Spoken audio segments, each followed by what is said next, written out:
ब्रेकनंतर प्रफुल्ल पटेल यांची एक प्रतिक्रिया आपण पाहूयात।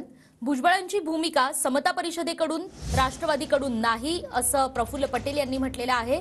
भुजबळांची भूमिका ही राष्ट्रवादीची अधिकृत भूमिका नाही तर त्यांची समता परिषदेची ही भूमिका आहे। प्रफुल्ल पटेल यांचं वक्तव्य ओबीसी समाजासाठी अधिक काही करतायत त्यावर भर देऊ असं सुद्धा पटेल यांनी म्हटलेलं आहे।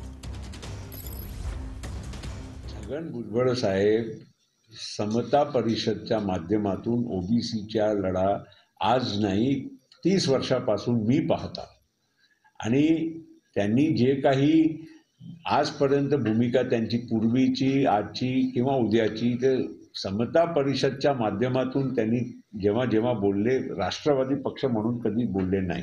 बाकीच्या गोष्टी जे काही आहे अधिक काही सवलती बाकीच्याही जे म्हणजे आता त्यामध्ये समजा थोडे लोक वाढले मी काही जास्त झाले असं नाही म्हणत वाढले थोडेफार तर ते ऍडजस्ट करायच्या सरकारने त्या मनस्थिती दाखवलेली